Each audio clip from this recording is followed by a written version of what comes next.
Finally, my Antminer L3 has come in, and I've already taken that out of the box. The only thing left in the box is this piece of paper, which is basically just instructions about how to set it up. So here is the Antminer L3 Plus. It mines at a hash rate of about 504 megahash a second, and it consumes about 800 watts from the wall, plus or minus 10%.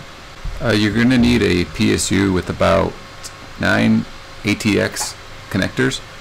Over here you can see there are 8 PCIe connectors here, and then there's another one for the main power component.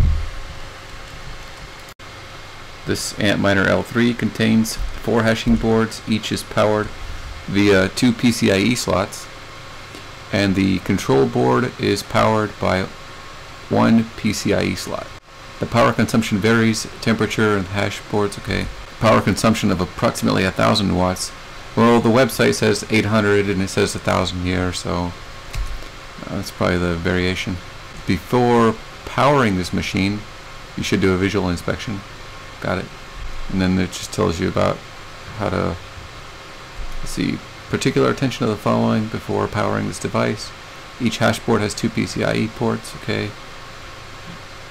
Inspect the cables when powering up the device.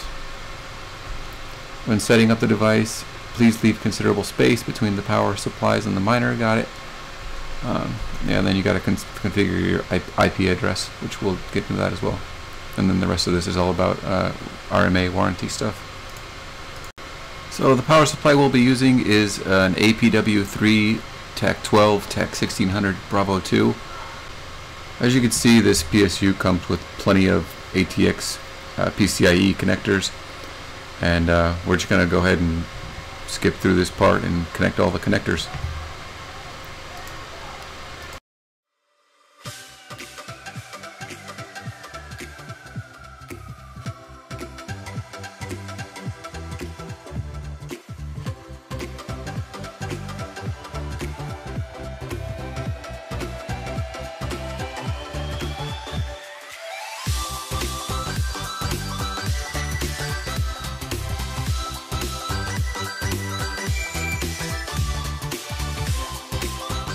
The power supplies from Bitmain don't support 110, 115 volt power outlets.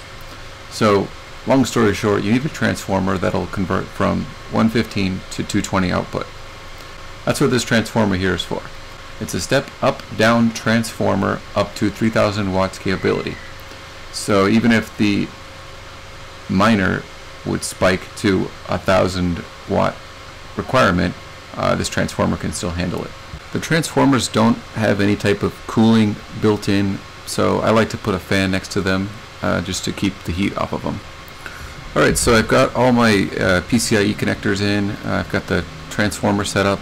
All that's left to do is connect the Ethernet cable, which is right here. And lastly, I just turn on the transformer.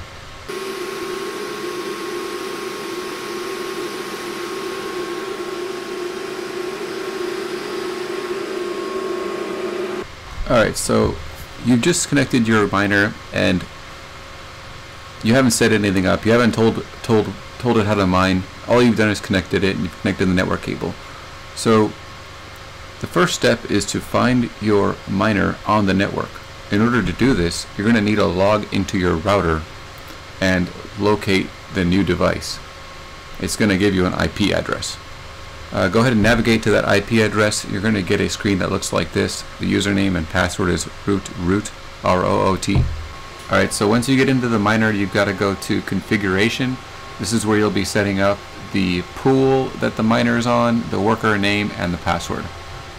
Of course, you could use any pool you'd like. In this case, I'm just going to be using Antpool because I already mine Bitcoin with them. To start, simply go to the top left and change this to Litecoin. Before you can even add a new worker, you're going to have to create a sub account in the Litecoin pool. And in order to do this, you're going to have to go to settings first and add a sub account. So once you've made a sub account, you'll then be able to create your worker. Alright, so when you're in your Antminer settings for configuration on the network, there will be a spot for URL, and it has settings for 3 different pools. If you're setting up with Antminer, these are the 3 servers that they want you to put in there in case one of the servers goes down or whatever.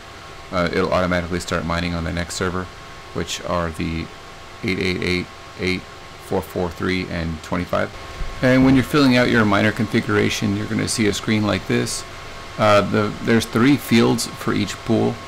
So the first field on the is going to be the server, the URL, first URL.